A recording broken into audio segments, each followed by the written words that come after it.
결혼은 어째서 하게 되는 것일까요? 그리고 왜 하필 그 남자, 그 여자인 걸까요? 나는 미혼부 연예인과 결혼했다는 한 여성이 결혼을 앞두고 겪은 감정의 동요와 결혼 이후 마주한 현실 속에서 갈등하고 성장해 나가는 과정을 솔직하게 담아낸 책입니다. 작가 장정윤 씨는 36살이 됐을 무렵 소개팅을 하루에 3번씩 소화하며 꽤 괜찮은 남자를 만난 적도 있지만 마음이 가지 않았다고 합니다.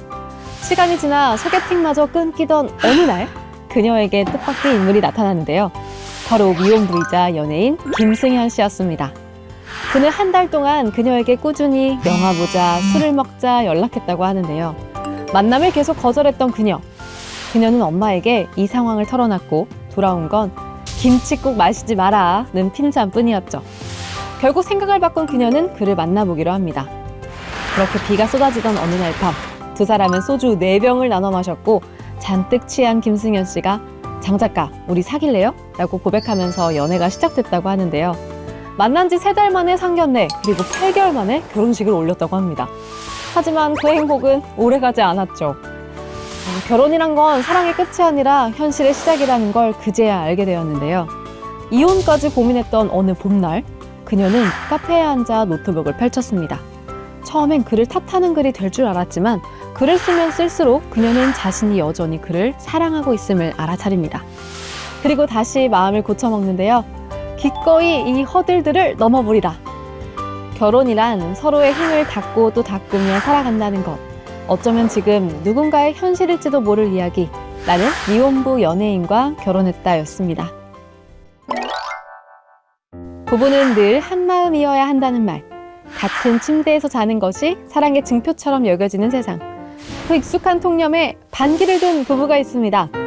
신혼이지만 각방을 씁니다는 결혼이라는 제도에 자신들만의 방식으로 응답한 한 부부의 솔직하고 따뜻한 기록입니다. 시간을 쫓기지 않고 충분히 나눌 수 있는 예식을 원한 두 사람은 도잔초를 빌려 본식과 식사를 한자리에서 함께하는 결혼식을 준비합니다. 마지막 절차엔 부모님께 감사패를 전하며 형식을 벗어나 진심이 담긴 예식을 완성해냅니다. 또한 이들은 연애 시절부터 동거를 해왔지만 침대만큼은 각자 쓰기로 약속했는데요. 남편은 베개에 머리를 뉘면 바로 잠들고 아내는 밤늦게까지 책을 읽으면서 하루를 갈무리한다고 합니다. 체온도 달랐고 알람 맞추는 시간도 달랐기에 서로의 수면을 방해하지 않기 위해 각자의 방에서 하루를 마무리하는 방식을 택했습니다. 그게 바로 이들에겐 가장 큰 배려였던 거죠.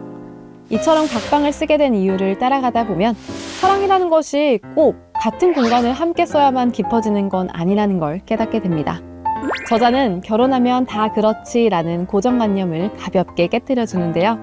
결혼을 앞둔 이들에겐 선택의 기준을, 결혼 중인 이들에겐 점검의 기회를, 결혼을 망설이는 이들에겐 또 다른 가능성을 건넵니다. 틀에 나를 맞추기보다 서로 잘 지내는 방법을 찾기로 한 사람들의 이야기. 신혼이지만 각방을 씁니다 였습니다. 우리가 아는 자아란 어쩌면 착각일지도 모릅니다. 거울에 비친 익숙한 얼굴을 보며 우리는 자신을 하나의 자아라 믿습니다. 하지만 과연 그것이 진짜 나일까요? 나라는 착각은 뇌실험, 자전적 기억, 그리고 심리학적 서사 구조를 통해 자아란 무엇인가를 깊이 탐구한 책입니다. 저자는 16살 소년 시절 트럭에 치일 뻔했던 순간을 떠올립니다. 그때 그는 마치 몸을 빠져나온 듯 공중에 떠 있었고 아래에 있는 자신과 운전자의 눈동자 속 공포까지 생생히 바라봤다고 합니다. 놀랍게도 이 경험은 초자연적 현상이 아니라 뇌가 일으킨 비인격화라는 심리적 방어 반응으로 설명되는데요. 책에서는 자아가 수많은 기억 조각을 편집하고 만들어내는 하이라이트 영상에 가깝다고 말합니다. 어제의 나, 오늘의 나, 내일의 나는 매우 비슷해 보이지만 그 차이는 오랜 시간이 지나야만 명확해진다고 하죠. 그래서 10년 전 사진 속 나가 낯설고 마치 다른 사람처럼 느껴지는 이유도 거기 있습니다. 서평자인 황혜진 건국대학교 국어국문학과 교수는 이 책에 대해 인문학적 통찰이 뇌과학으로 증명되어 고맙고 반가운 마음이다. 이 책을 읽고 자아를 변화시켜 보고자 하는 이들에게 문학치료를 권하고 싶다라며 적극 추천했습니다. 뇌의 구조로부터 출발해 자아의 본질을 해체하는 책, 바로 나라는 착각입니다. 국회도서관과 함께하는 화제의 책, 첫 번째로 소개할 책은 몸 좀 쓰면 어때?입니다. 자격증 없이 낮은 일당과 땀으로 시작했지만 결국 자신만의 길을 만든 자들의 이야기를 다뤘는데요. 무거운 자재를 나르다 보면 밤엔 손끝이 욱신거리지만 그렇게 익힌 기술은 시간이 지나도 사라지지 않는 자산이 됩니다.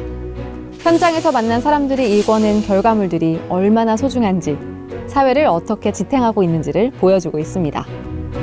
다음으로 소개할 책은 초록 감각인데요. 책상 위 화분 하나가 집중력을 높이고 새소리가 통증을 완화시킨다는 사실 알고 계셨나요? 이 책은 숲의 향, 나무의 질감, 꽃의 색과 모양까지 감각마다 신체에 미치는 영향을 구체적으로 설명하고 일상에서 자연을 누릴 수 있는 방법까지 안내합니다. 자연을 더 잘 알고 더 잘 느끼고 싶은 이들을 위한 친절한 지침서입니다. 마지막으로 소개할 책은 브랜드 없는 삶입니다. 거울 속 옷차림은 완벽한데 마음은 왜 이리 허전할까요? 명품 가방을 메고서도 스스로가 초라하게 느껴지는 순간 누구나 있었을 겁니다. 이 책은 왜 사는가가 아닌 왜 사고 싶은가를 묻습니다. 그 질문을 통해 더 갖고 더 보여주는 삶 대신 덜어내고도 흔들리지 않는 존재로 살아가는 법을 알려주는데요. 소유 대신 존재로 살아가고 싶은 이들에게 묵직한 전환점이 되어줄 책입니다.